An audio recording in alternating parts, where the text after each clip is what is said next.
Hola mis estimados amigos, yo soy Edgardo Manuel y este es un nuevo video de su canal Uchuya Chávez. En esta oportunidad, estimados amigos, vamos a hablar sobre un tema que nos sigue envolviendo de una otra manera a la población mundial, que es sobre el COVID-19, pero esta a su vez vamos a hablar de la parte estructural de este virus, vamos a hablar un poco de fisiología o fisiopatología en este aspecto viral, ¿no? Entonces, sin más preámbulos, vamos a hablar sobre la morfofisiopatología del COVID-19, una de las tantas que tiene eh, como complicaciones o como secuelas de este virus, ¿no? No se olviden, amigos, de suscribirse una vez más a su canal, Uchuya Chávez. Eh, Hay que recordar un poco de dónde viene este virus, ¿no? El virus viene de la familia de los coronavirus y dentro de la familia de los coronavirus no es el único, ¿no? Al contrario, es el virus más joven de toda esta familia, como lo podemos apreciar, siendo de repente los otros más conocidos como el MERS-CoV, ¿no? Que produjo eh, esta epidemia o este brote también, que es el síndrome respiratorio del Oriente Medio, y como también su otro primo muy conocido y muy famoso también, que causó de otra manera algo de zozobra, que es el síndrome respiratorio agudo severo, más conocido como el SARS, ¿no?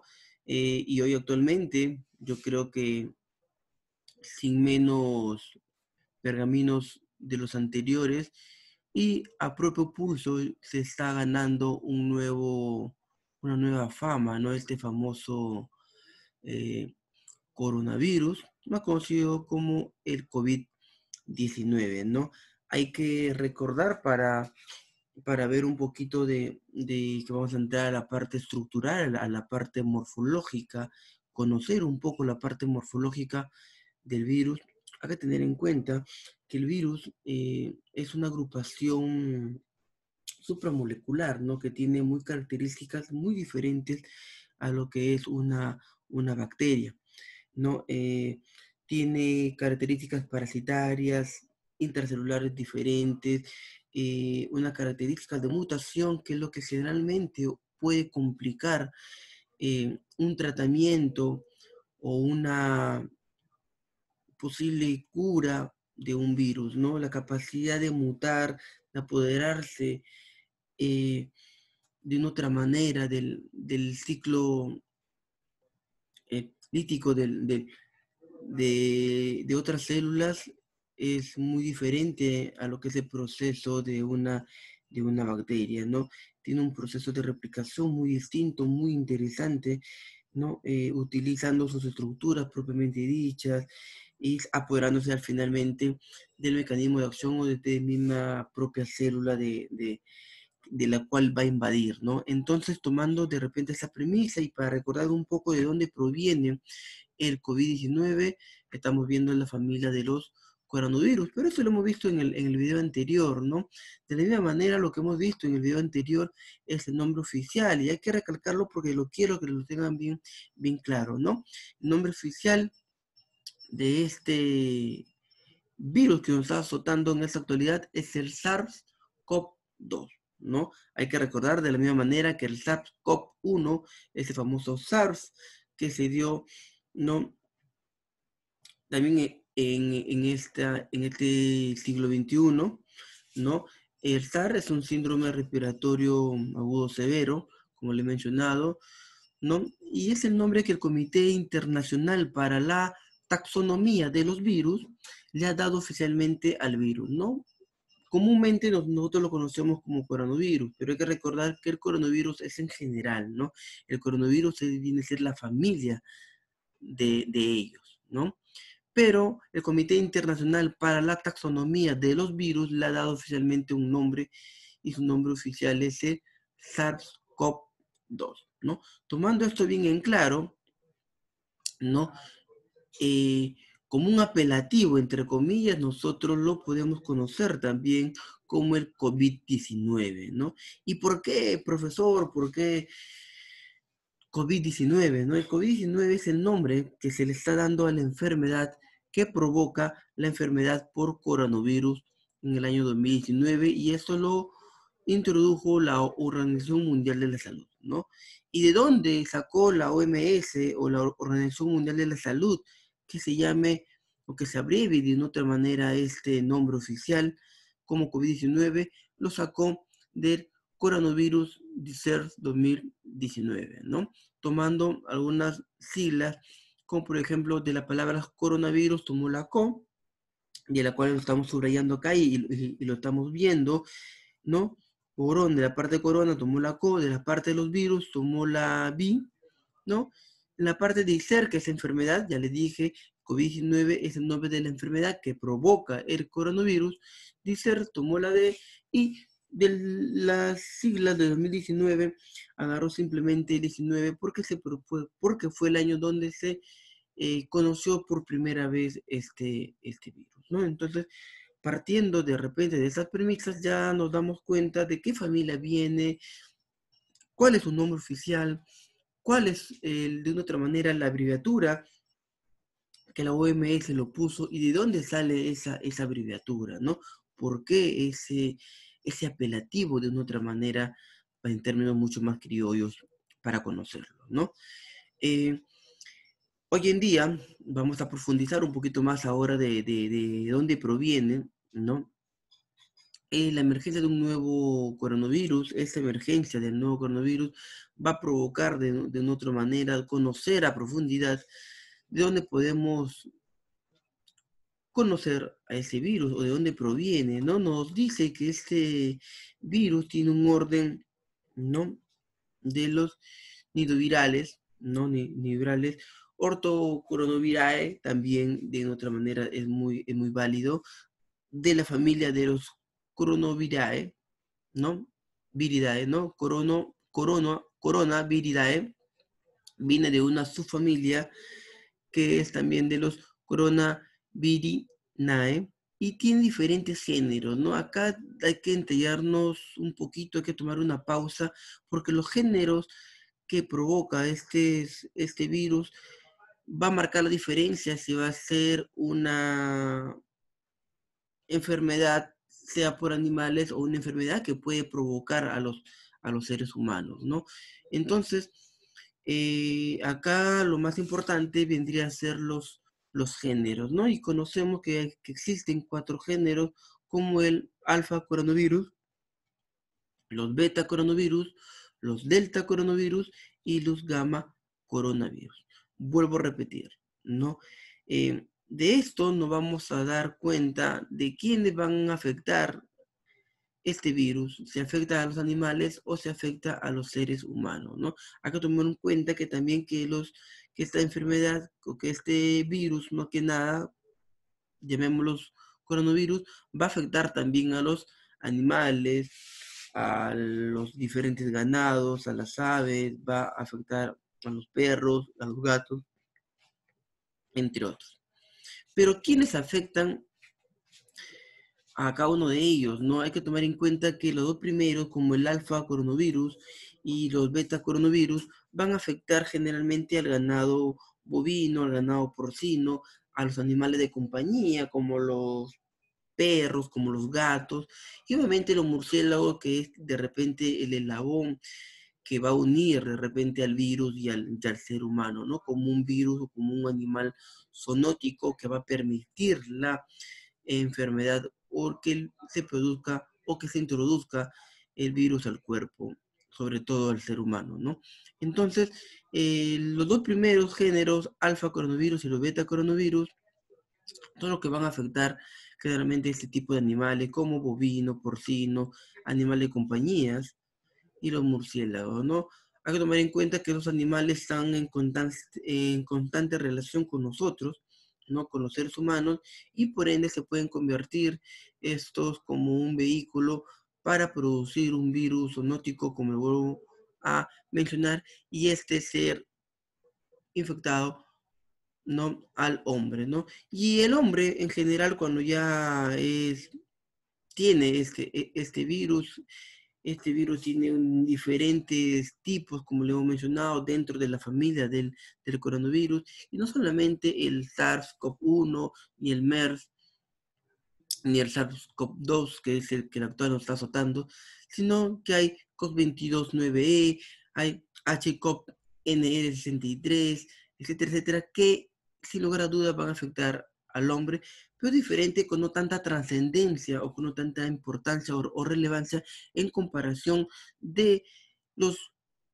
virus más conocidos dentro de la familia de los coronavirus, como vuelvo a repetir, como son el SARS, el MERS, y actualmente el SARS-CoV-2, que es el que nos está azotando, ¿no?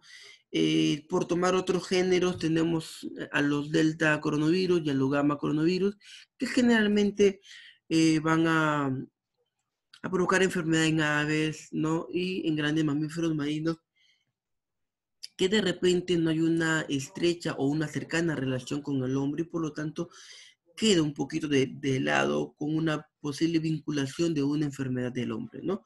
Pero no se descarta, obviamente, ¿no?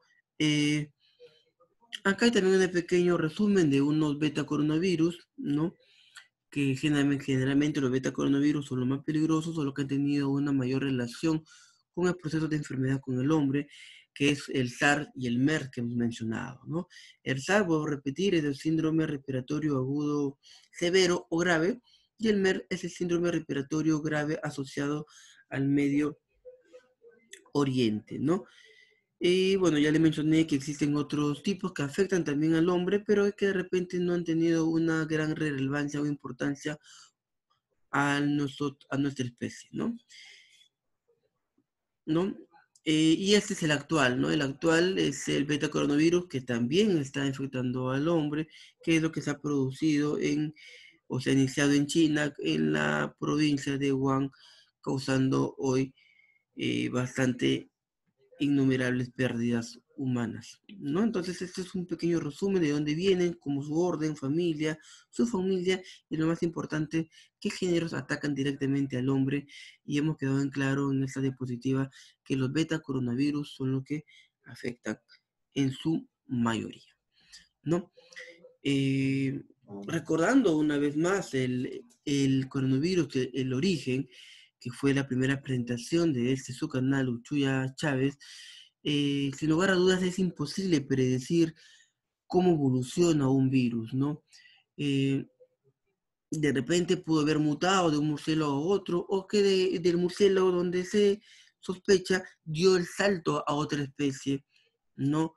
Y esa especie, ante el consumo humano, tuvo que saltar al hombre, conocido esto como un virus zoonótico, ¿no? Lamentablemente en China hay muchos y muchos mercados informales donde la compra y venta de animales no es formal, no hay mucho informalismo en estos mercados, y cuando juntamos de una u otra manera diferentes animales de diferentes especies, corremos el riesgo de que los virus autóctonos, si podemos llamarlo así, de estos animales pueden cruzarse o mezclarse con los otros virus de otras especies y van naciendo un nuevo virus, ¿no?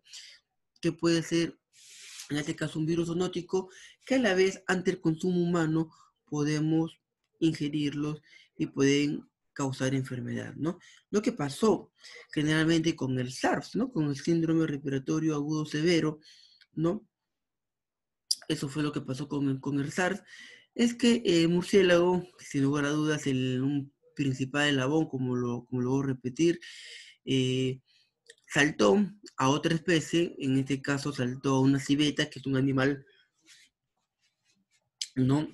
Es un mamífero también, saltó a la civeta, donde se mezcló este virus del murciélago, provocando un virus zoonótico, y de la civeta saltó al ser humano, ¿no? Y produciéndose el SARS-CoV-1 en el año 2000 aproximadamente y provocando dicha enfermedad. Asimismo, en el año 2012 se produjo otra enfermedad que es el MERS, ¿no? Es el síndrome respiratorio del Medio Oriente, que a la vez también tenemos como protagonista al murciélago, y el virus del murciélago saltó a otra especie, ¿no? En esa especie saltó, bueno, en la especie en particular en que saltó fue los camellos, que tenemos acá el camello, y los dromedarios, ¿no? Dentro de todas sus familias de los camellos y los dromedarios, y esta a su vez saltó hacia el hombre, siendo una vez más la participación de un virus zoonótico. Asimismo, actualmente el COVID-19 también se produce de los murciélagos, saltando a un nuevo animal chino, que es el famoso pangolín, y el pangolín lamentablemente en esos comercios o mercados informales saltó al ser humano, ¿no? Lo cual se conoce ya el desenlace de este virus, ¿no? Entonces, entonces vemos tres diferentes especies como la civeta, como los camellos y su familia, los dromedarios, y a la vez también el pangolín, ¿no? Y siendo de un género de los beta coronavirus, ha provocado mayores enfermedades en el hombre, como el SARS-CoV-1, como el MERS, y hoy en día lo que nos aqueja el SARS-CoV-2, más conocido como el COVID-19, ¿no? Entonces, más que nada le quería hacer un resumen de los huéspedes, ¿no?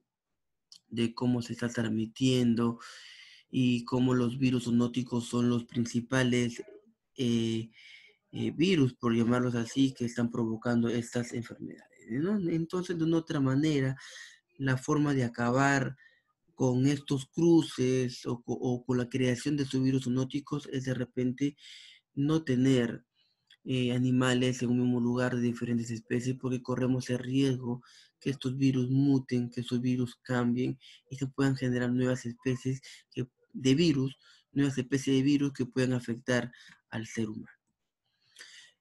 Vamos a entrar entonces a tallar ya con la estructura. Acá le vamos a hacer un pequeño resumen. Tenemos una estructura del coronavirus o del COVID-19, en donde encontramos, ¿no?, las glucoproteínas, o en uno caso, en alguna literatura lo van a encontrar como proteína S, ¿no?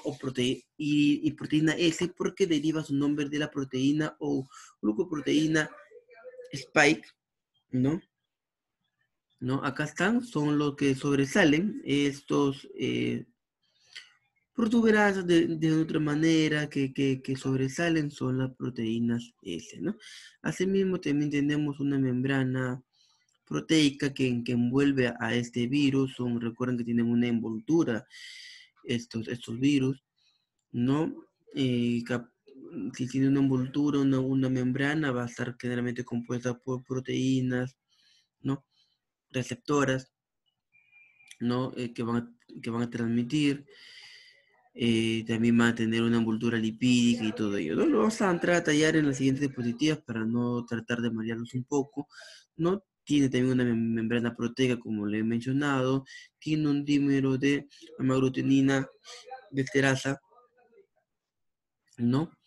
¿No? Que son estos receptores de acá, que de igual forma lo vamos a ver, pero quiero que se den una imagen en general de una estructura visual más que nada en este primer contenido, ¿no?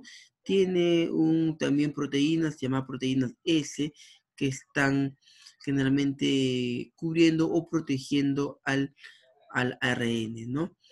A su material genético del virus, ¿no? Y tenemos acá el genoma, el ARN, que es generalmente el material genético de este virus, ¿no? ¿No? Vamos a entrar a tallar, lo estoy resumiendo porque voy a ser mucho más específico en cada uno de ellos a continuación. Acá está, ¿no?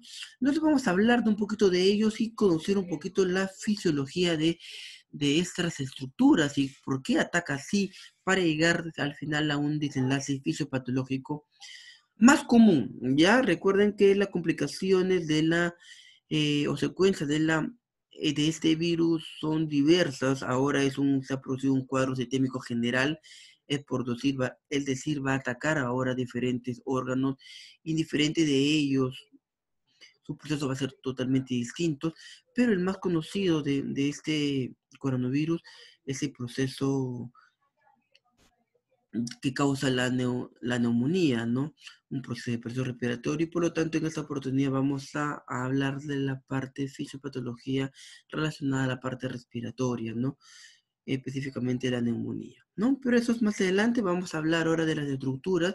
Hemos dicho, jóvenes, que tiene unas protuberancias que sobresalen específicamente, esas son las proteínas S, en alguna literatura también lo van a encontrar como proteínas Spike, ¿no? Esas proteínas Spike son los que le van al nombre de proteína S, ¿no? Llamada también glicoproteína espicular porque tiene como unas espículas, como unas espinas que salen, ¿no? O espiga, ¿no? Y por las espinas que sobresalen, como podemos ver acá alrededor de esto, van a formar una especie de corona. Es por ello que la característica de estos virus se van a llamar coronavirus, debido a las proteínas S que sobresalen, o las proteínas spike, o las proteínas espiculares o en forma de espigas que le van a dar una especie de corona, por eso se va a llamar coronavirus, ¿no? ¿Y cuál es su función, profesor? No sé, bueno, ya lo entendí, pero ¿qué tiene que ver ahora esto con un posible proceso fisiopatológico de la enfermedad? Algo muy, pero muy interesante es lo que vamos a ver con lo que respecta a su función, ¿no? Su función más que nada es la proteína que usa el virus para entrar a la célula humana, donde la célula va a incorporar, ¿no?, su material genético, es decir, su ARN viral como propio, y se van a crear a consecuencia millones y millones de copias, ¿no? Y esas proteínas virales se van a ensamblar y salen de la célula para infectar a otra, ¿no? Es más que nada ese proceso de multiplicación de los 5 procesos que tiene el virus, como la fijación, ensamblaje, entre otros, ¿no? No sé qué quiere decir. En resumen, estas proteínas S, o espiga, o espicular, o spike, son las que se van a unir a aquellos receptores, ¿no? Aquellos receptores se van a unir, ¿no? Hay que tomar en cuenta que estos virus no se van a unir a cualquier receptor, ¿no? Si va a provocar una enfermedad, necesariamente va a tener que unirse con su receptor.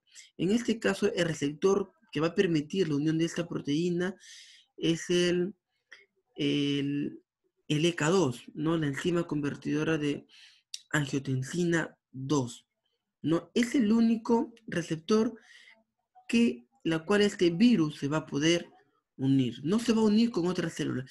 Es como el VIH-Sida. El VIH-Sida, cuando ingresa, bueno, el, el VIH-Sida no, sino el VIH, que es el virus de inmunodeficiencia humana, también tiene una especie de proteínas, pero de las cuales va a buscar a una célula específica, ¿no? El VIH busca a los linfocitos T4 o CD4. ¿Por qué? Porque ellos son sus receptores, ¿no? No puede irse a un monocito, a otro linfocito, a otras células de defensa porque no tiene la compatibilidad, no tiene, esas células no tienen receptor para ello. Por eso que solamente y exclusivamente este virus del VIH ataca, ¿no?, a estas células o esos linfocitos CD4 o T4, y de ahí comienza toda su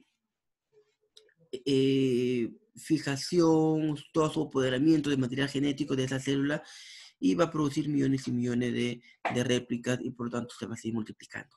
Algo exactamente igual se produce acá en el coronavirus. Estas proteínas no se van a unir a cualquier receptor. Esa proteína S de este coronavirus no se va a unir a cualquier célula.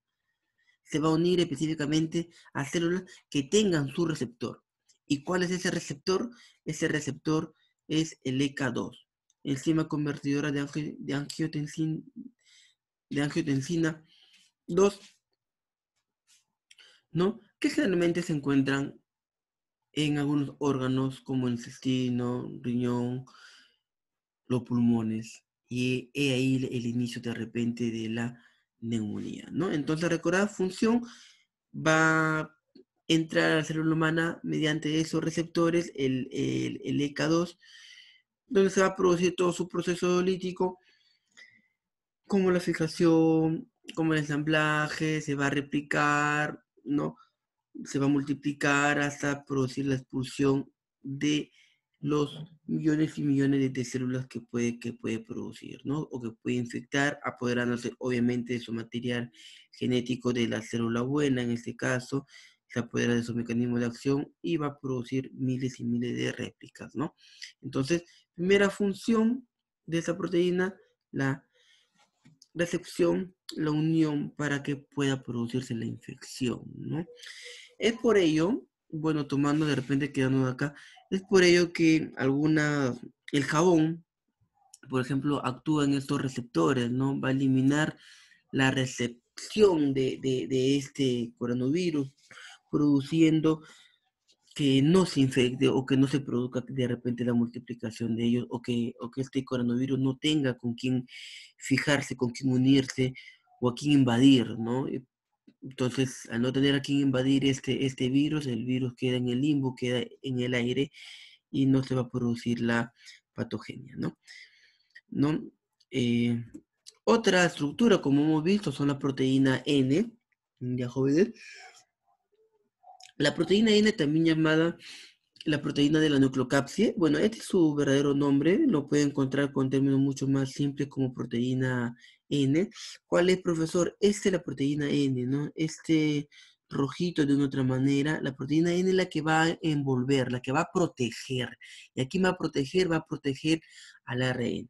Es por ello que acá nos dice, ¿no? La proteína N nos dice que cuál es su función de la proteína N.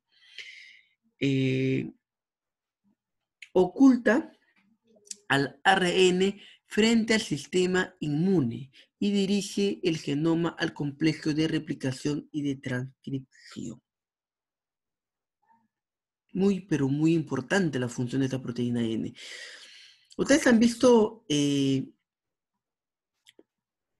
algunas, para ponerle un ejemplo, a una bicicleta o unos motorizados, cuando dejan su bicicleta o su moto, lo dejan con cadena, ¿cierto? Pero muchas veces esa cadena está dentro de una manguerita, ¿cierto? De una manguera. Esa manguera en sí viene a ser la proteína N, ¿no? ¿Y cuál es el fin, ¿no? De esa manguera? Porque si encontramos la cadena, muchas veces ante un robo podemos cortar la cadena con mayor facilidad, ¿cierto? Cortamos los eslabones y salió la cadena y podemos de repente hurtar o robar, por poner el ejemplo, una bicicleta, una moto. No sé qué le ponemos a la cadena, generalmente le ponemos una manguerita por encima, ¿cierto? Y con mayor seguridad lo colocamos, porque va a ser primero, si quieren robar la motocicleta o la bicicleta, van a tener que romper de repente la manguerita que está por la parte externa para recién llegar a la cadena, que es mucho más fácil de romperle.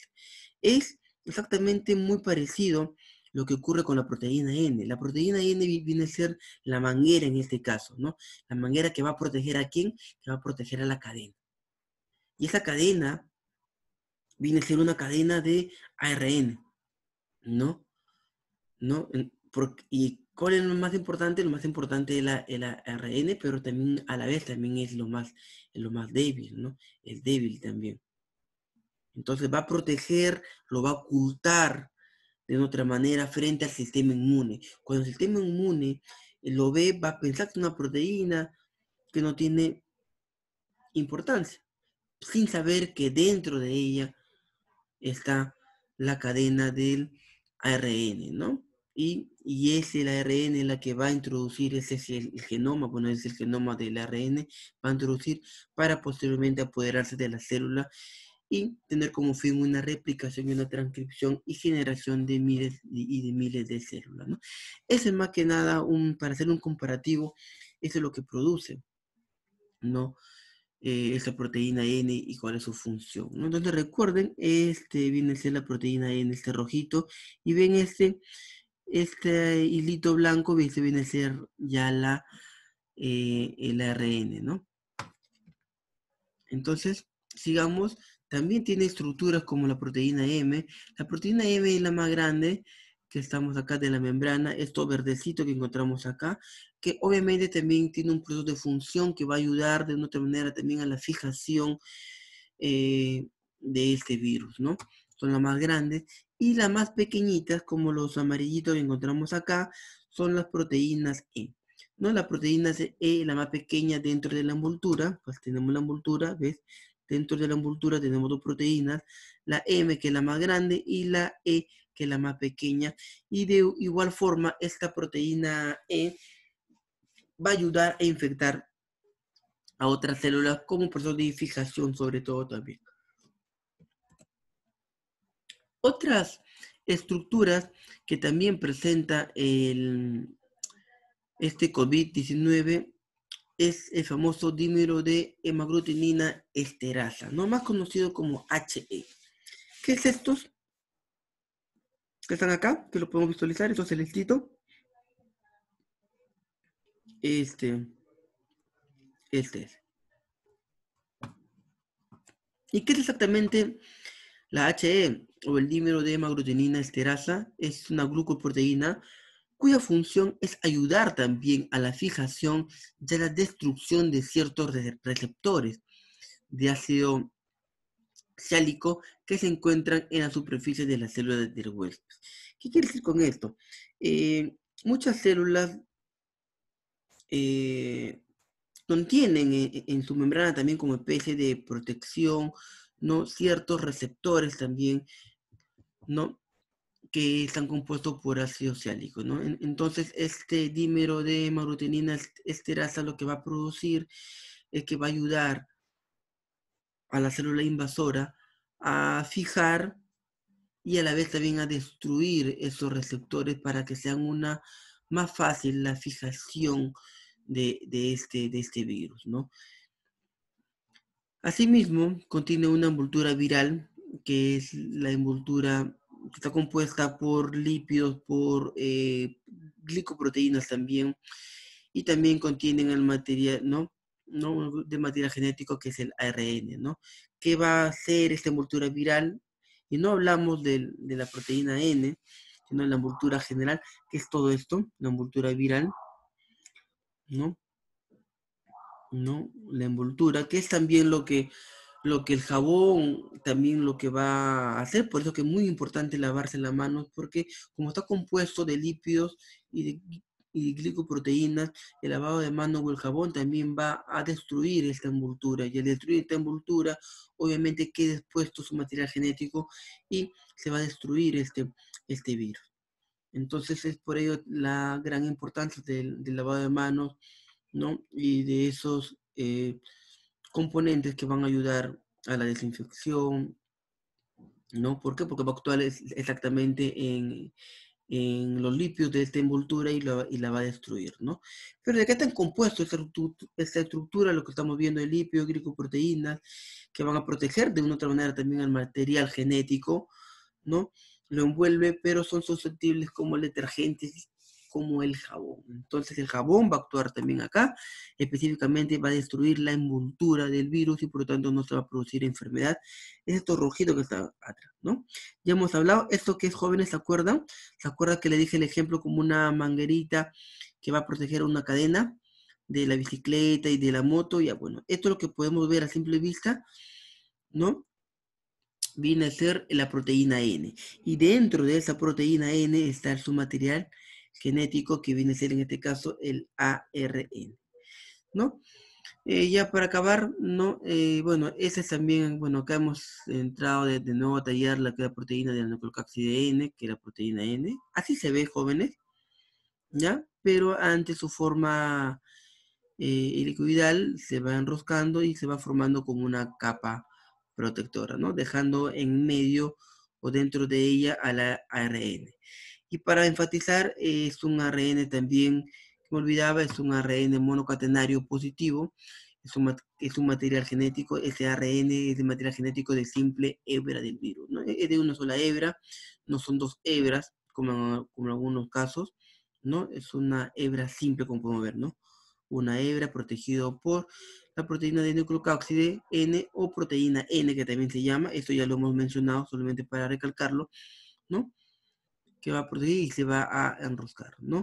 Y este es un resumen. Hay que recordar que el virus también tiene un peso muy importante, entre 80 a 200, dicen unas literaturas, otras dicen entre 100 a 160, 100 a 380 nanómetros, por lo tanto no quiere decir que es un virus muy pesado.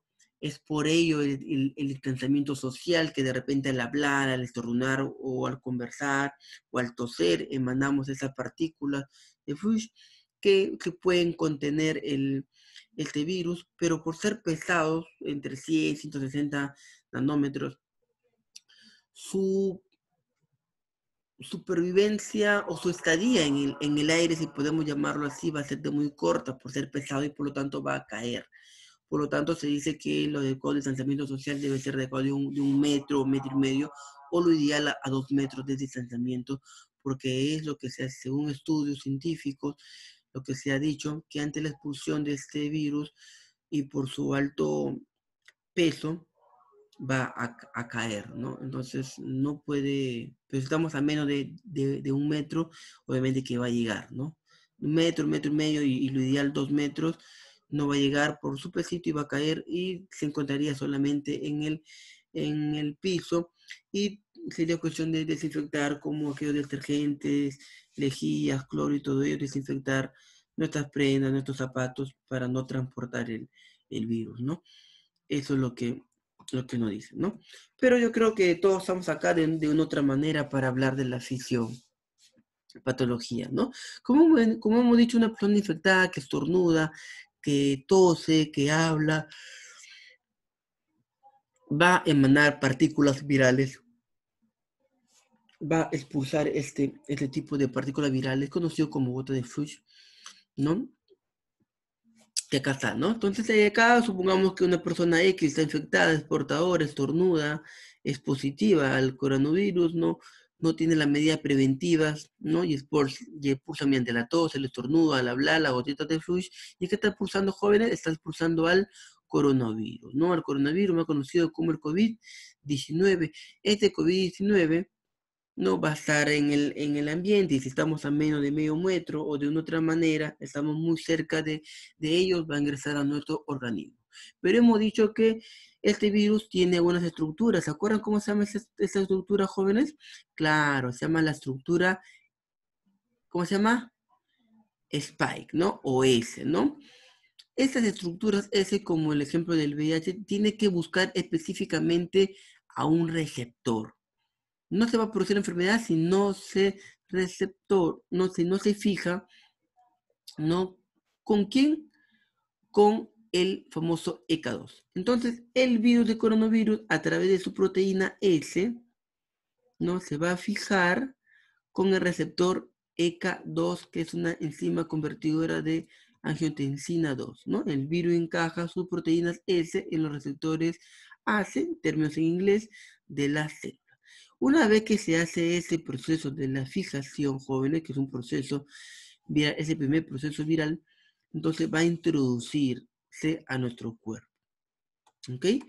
Hay que tomar en cuenta que vamos a hablar en este caso de un proceso fisiopatológico, sobre todo de la neumonía, ¿no? Del proceso respiratorio.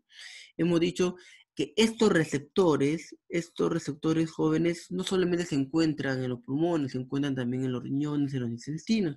Por lo tanto, la fisiopatología de ellos puede variar un poco, ¿ya? De acuerdo al órgano en que pueda estar. En este caso, lo más común es la neumonía, por tanto, vamos a hablar de ello.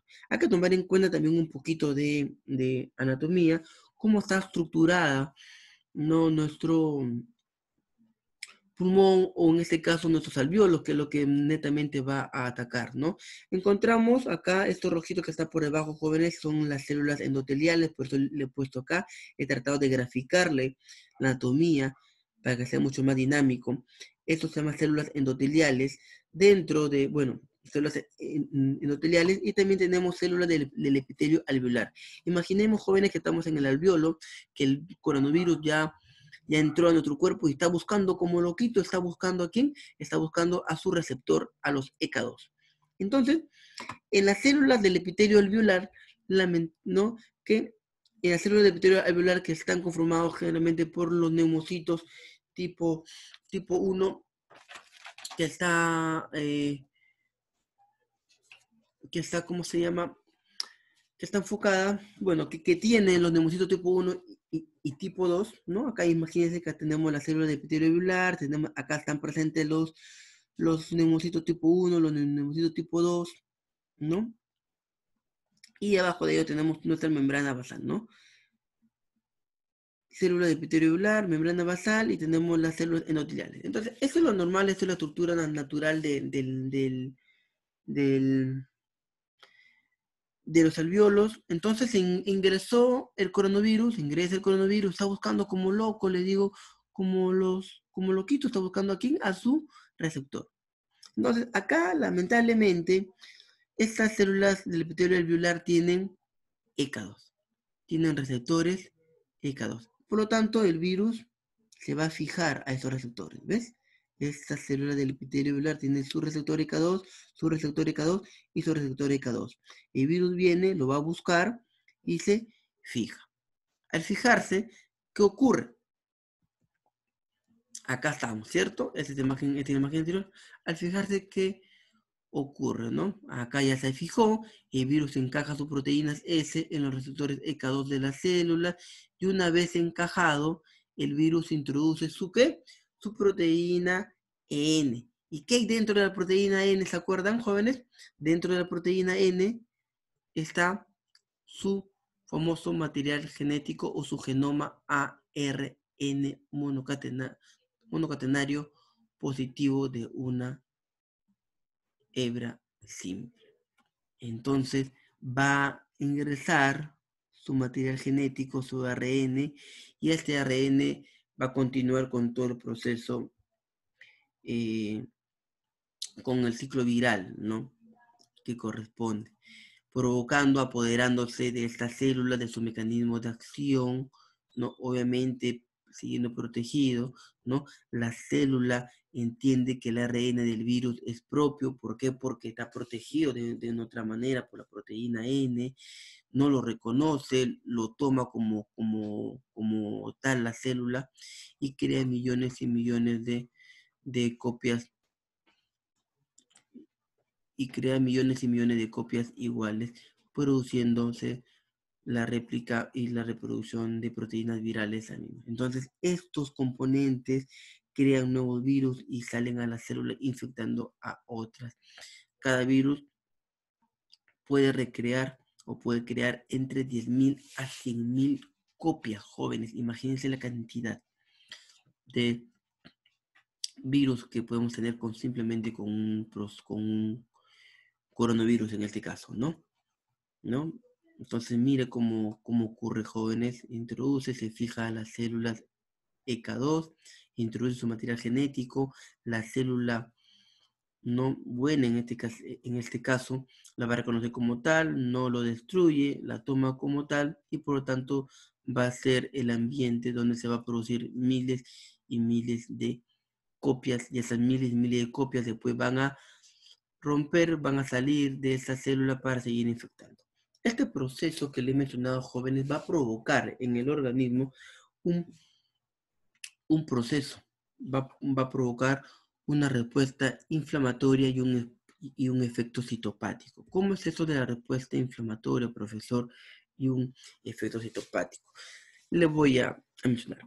¿Recuerdan estos jóvenes? Este es el epitelio alveolar normal, con su membrana basal y todo ello, ¿no? Hemos dicho que acá encontramos también los neumocitos tipo 1 y encontramos también los neumocitos tipo 2, ¿cierto? Entonces, cuando ingresa la célula, ¿no? Cuando ingresa el coronavirus, va a entrar va a entrar a producir una inflamación, ¿no?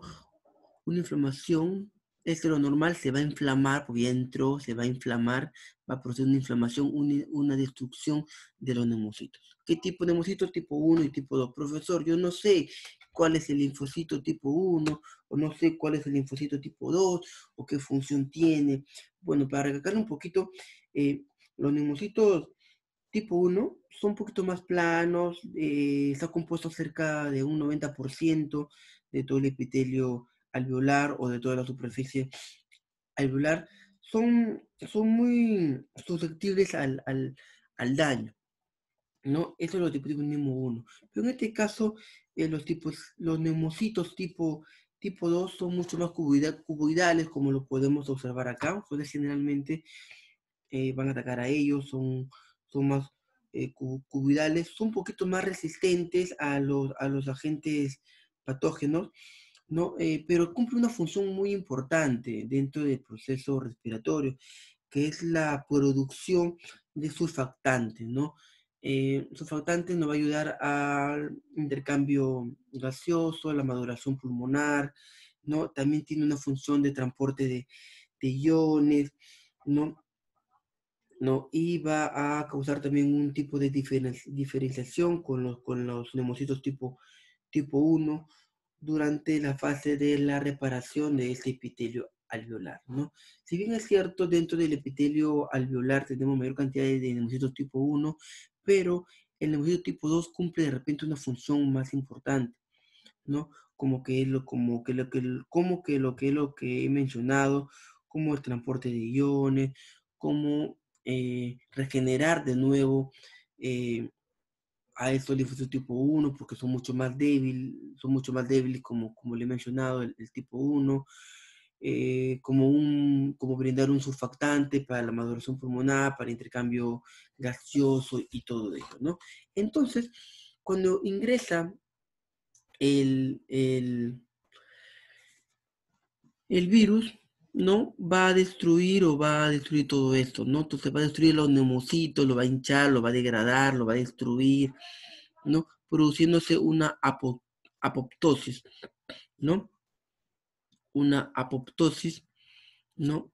Que es como una muerte programada de estos virus, ¿no? Entonces destruye, entonces esta destrucción de estos neumocitos, o esta apoptosis, que es una muerte celular programada, va a provocar una respuesta inflamatoria y un efecto citopático. ¿Qué quiere decir con una respuesta inflamatoria y un efecto citopático? Es que de una otra manera, como una especie, se va a liberar a unas sustancias que son las citoquinas proinflamatorias, produciendo como consecuencia una vasodilatación y un aumento de líquido alveolar que viene a ser como un exudado. Profesor, no entiendo. Vamos acá. Entonces, hemos dicho que provoca una destrucción, una apoptosis, va a provocar una respuesta inflamatoria y todo ello. Esta respuesta inflamatoria, ¿qué va a provocar? Va a provocar la liberación de las citoquinas y de las citoquinas de una otra manera va a provocar varias cosas. Y esto es lo que va a provocar. Va a provocar una vasodilatación, es decir, los vasos sanguíneos se van a agrandar, ¿no? Va a provocar como consecuencia una ruptura de células alveolares, ¿no? Entonces estamos perdiendo, ya estamos hablando de alveolos, de donde se produce el intercambio gaseoso, se va produciendo una ruptura de esas células, se va a producir, como le mencioné, ¿no? El exudado, que es un aumento de líquido, ¿no?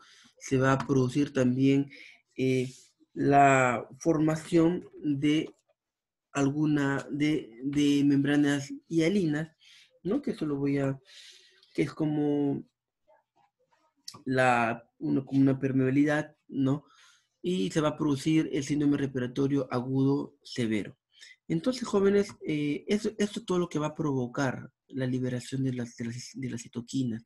Pero ante esta provocación, la verdad no es ideal para nosotros, porque acá podemos ver de un alveolo normal, y acá vemos cómo es un alveolo pulmonar dañado, ¿no? Una vasodilatación, esa vasodilatación va a provocar esta ruptura de las células alveolares, va a producir un aumento de líquido, produciéndose un exudado, también se va a producir dentro, ese es el espacio intersticial, jóvenes, ¿no?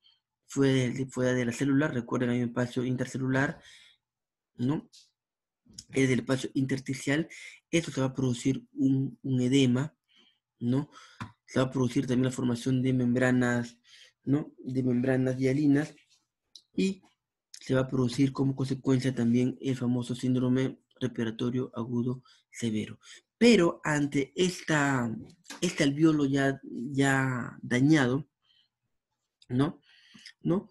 Este es la barrera hematoalveolar, entonces por lo tanto ya no se va a producir un adecuado intercambio alveolar, va a haber un problema ya respiratorio, ¿no? ¿Por qué? Porque este alveolo ya dañado con todas las características que le estoy mencionando, o todo lo que provoca la liberación de los citoquinas, va a provocar una tos seca.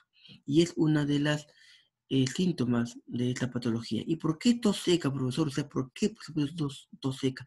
¿Por qué? Porque el daño es en los alvéolos, ¿no? Los daños que se producen no son los bronquios o los bronquiolos, ¿no? ¿Y por qué? Porque los bronquios y los bronquiolos tienen pocos receptores ECA, ¿no? Tienen pocos receptores ECA. Los alvéolos tienen mayores receptores ECA. Y hemos dicho que el receptor ECA2 es de vital importancia para que se desarrolle la enfermedad. Entonces, como tener los bronquios y los bronquiolos pocos receptores ECA, no va a permitir al virus que se aloje ahí porque no tiene dónde fijarse. Pero entonces sí se pueden fijar en los alvéolos. Y los alvéolos, cuando se produce un daño de ellos, no se produce de repente como los bronquios, que da una secreción, una fluidificación de secreciones. No se produce una tos seca. Entonces, estamos viendo el por qué se produce una tos seca, porque el daño es en los alvéolos. Y los alvéolos tienen una gran cantidad de receptores ECA2. Otra dificultad como sintomatología que produce es una disnea o una dificultad respiratoria. ¿Y por qué, profesor, se produce una dificultad respiratoria? No, se provoca una dificultad respiratoria porque ya existe una dificultad de pasar el oxígeno que tiene. ¿Se acuerdan? El intercambio gaseoso pasa de los alvéolos, pasa hacia los vasos, los vasos sanguíneos, ¿cierto? ¿No? Que eso es lo que se llama la membrana hematoalveolar, ¿no? Se produce un intercambio gaseoso. Pero prácticamente al estar colapsado el alveolo. Al ver que el espacio intersticial, que de una otra manera también va a permitir el paso, está edematizado, con bastante líquido, ¿no? Entonces, ¿no?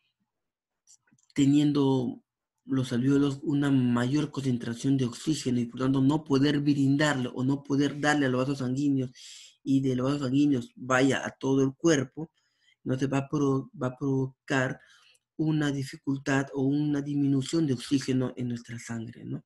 Bueno, provocándonos una dificultad respiratoria, una disnea, ¿no?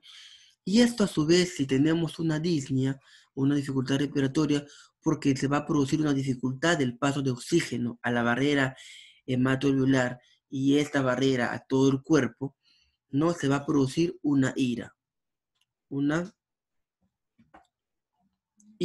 tipo 1, que es más conocido como oxigenatoria o hipoxémica. Profesor, no sé qué es una infección respiratoria aguda tipo 1, llamada también oxigenatoria o hipoxémica. Acá lo paso a definir, ¿no? Para como una especie de recordar, ¿no?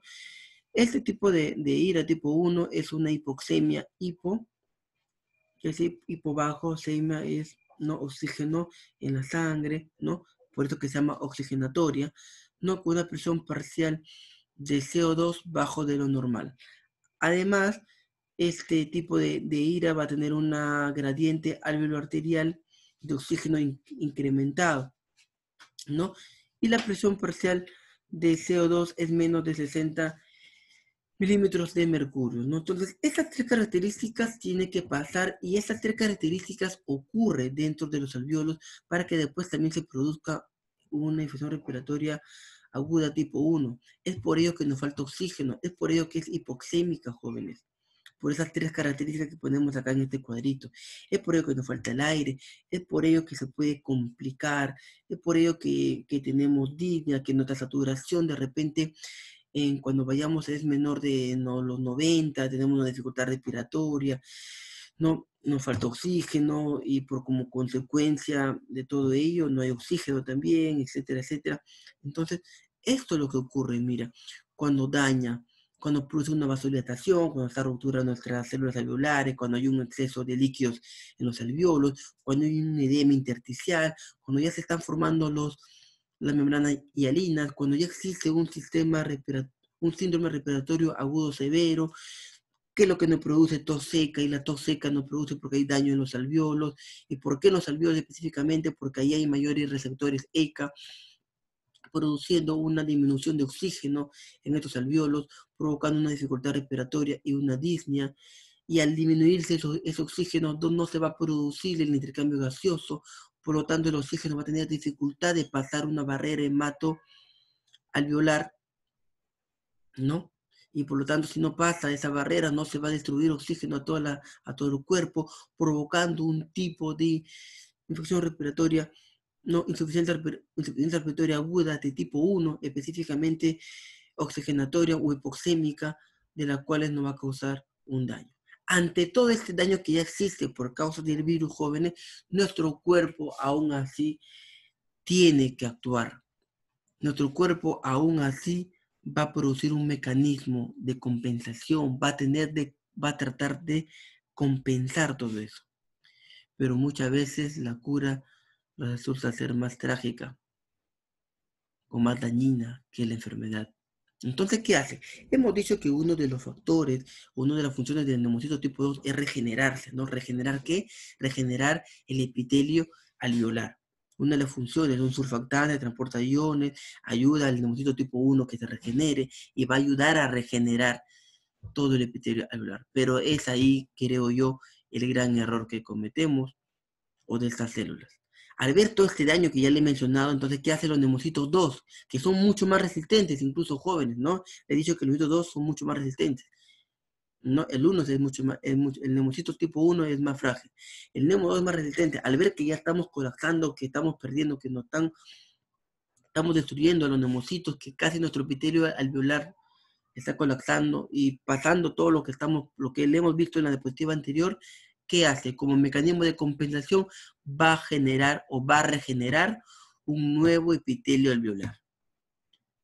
Entonces lo vuelve todo a la normalidad, va regenerando nuevas células o nuevos epitelios alveolares, pero lamentablemente hemos dicho que en este epitelio alveolar que existe, acá está, ¿no? Epitelio ¿no? Lo va a regenerar a todos, va a quedar así normal de nuevo, pero hemos dicho, a regenerarse también que va a producir, que tiene estos epitelios alveolar, tienen receptores EK2.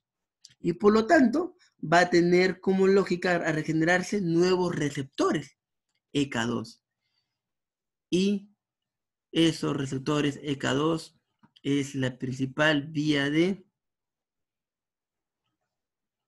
fijación de este virus. Y por lo tanto que está así, acá ya se está, todos salen con sus receptores de K2 y ahora hay bastantes receptores de K2 y por lo tanto el coronavirus va a tener más receptores y va a tener mayor facilidad para introducirse y para producir una mayor virulencia, ¿no? Obviamente que estos generación del epitelio alveolar con sus receptores EK2 va a favorecer al virus, convirtiéndose esto en un círculo vicioso. Va a seguir produciendo, va a seguir regenerando los neumocitos, va a seguir generando nuevos EK2, nuevos receptores, va a seguir viendo más coronavirus, se va a seguir viendo más enfermedades, más virus y se va a replicar más y más y más. Y es donde ahí nuestro proceso respiratorio jóvenes se va a provocar en exceso, en un extremo total, provocando un síndrome respiratorio agudo severo. Ya no va a ser una dificultad respiratoria, sino eso va a ser mucho más severo, porque generamos, nos invaden, generamos, nos invaden, generamos, nos invaden, originando netamente, bueno, el COVID ya está originado, pero dándole de repente las consecuencias fatales, como la neumonía o como la muerte, ¿no? Produciendo, como le dicen, ¿no? Al SARS o unas complicaciones de neumonía grave o por la cantidad de nuevos virus que produce una célula, que son a 10.000 a 100.000, como le he mencionado, ¿no? Provocando quizás una neumonía que pueda causar la muerte, o provocando también un cuadro sistémico. ¿Qué quiere decir? Provocando también, ¿no?, otros órganos y produciendo de repente una falla multiorgánica. Provoca una falla, un daño pulmonar, si hablamos de neumonía o que solamente esté tratado o enfatizado en los alveolos o en el epitelio alveolar, pero también puede provocar la mayor cantidad de 10.000 a 100.000 por una célula, imagínense a millones, pueden provocar también una diseminación a otros órganos, provocando un cuadro sistémico y hasta producir la muerte, ¿no? Lamentablemente esto en una tomografía, ¿no? O una rayos X, que es una tomografía, ¿cómo se va a ver?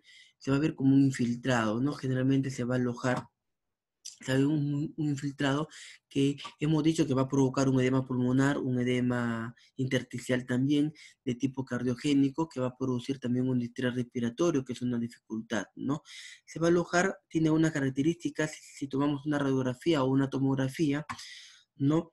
Se presenta un pantón de vidrio despulido o empañado causado por el edema intersticial.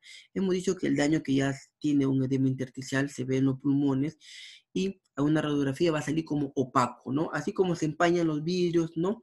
Medio opaco, así se va a ver en la radiografía, ¿no? Este empañamiento o este edema intersticial o este vidrio despulido o empañado se va a localizar generalmente en ambos pulmones y ambos pulmones por su bilateral y en la base de los pulmones. Es decir, acá, así medio empañadito, como podemos ver acá, empañado, medio borroso, que no se deja ver, se va a ver en una placa o una radiografía o en una tomografía, ¿no? Y debido obviamente a la liberación de citoquinas que hemos dicho, se va a producir también otro filtrado, pero en la parte central, acá como ven al virus, en la parte central del pulmón, y se va a evidenciar como un edema pulmonar, provocando también de repente la formación de una membrana hialínica, ¿no? Bueno, una membrana hialina, se va a producir también un edema pulmonar de tipo no cardiogénico. ¿Y qué de tipo no cardiogénico? Viene a ser lo que es un distrés respiratorio, ¿no? ¿No? Provocando después, y obviamente que eso se puede provocar después un cuadro sistémico, ¿no? Hay que ver que hay que tomar en cuenta también que el estrés respiratorio permite también de una otra manera la permeabilidad de la barrera endoteliar, ¿no? Tomando en cuenta la presión, la presión pulmonar, la presión capilar pulmonar, que en estos casos es menor de 18 milímetros de mercurio, ¿no? Entonces, eso hay que tomar en cuenta. Entonces, esto se va a ver en una radiografía como resumen, se va a ver como un vidrio empañado, sobre todo en las ambas bases de los pulmones, ¿no? Y de igual forma se va a formar como un edema pulmonar, ¿no? En la parte media o en la parte central de los pulmones, provocando un edema pulmonar de tipo no cardiogénico,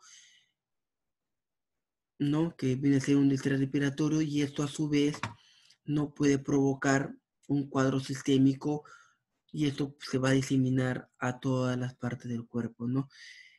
Provocando una falla multiorgánica, provocando también consecuencias a nivel neurológico, ¿no? Es por ello que una de las características es que también que pierden el sentido del gusto, pierden el sentido del olfato, puede producirse también a nivel del sistema nervioso central, puede producirse una encefalitis, unas confusiones, convulsiones también, de repente la disminución del sensorio, va a atacar otros órganos, como por ejemplo también a riñón. En algunos casos se ha visto que hay insuficiencia renal, hay una proteinuria, tenemos también la albúmina también se va a ver un poco alterada, en otros órganos, por ejemplo el corazón, hay casitos que ha producido de repente una miocarditis, va a entrar ya también o va a provocar un daño también en un sistema de lo que es la linfa, el sistema linfoide, va a producir una vasculitis, va a producirse también o va a llegar también en un lugar donde hay receptores, por ejemplo, riñón, como les dije, hay una insuficiencia renal, ¿no? hay también la albúmina, proteinuria, en la glándula suprarrenal también va a producir una insuficiencia, va a producir un shock, va a producir edema, va a producir infartos, una leucopenia. En general, si se llega a esos extremos, que lamentablemente no sé en el Perú, no tengo las cifras exactas, pero yo creo que estamos ya bordeando los 8.000 muertos, eso es lo que ha provocado generalmente, ¿no? Sea netamente provocando un daño pulmonar como la neumonía y causando la muerte, o sea provocando un cuadro sistémico a otros órganos como el nervioso, bueno, como el cerebro, riñones, eh, intestinos, la misma sangre, linfa, la glándula suprarrenal, etcétera, etcétera, provocando también la muerte por COVID, ¿no? Eh, espero que le haya gustado, jóvenes, la morfofisiopatología, sobre todo la más común que es la neumonía, ¿no? No se olviden, soy su servidor, soy Edgardo Manuel.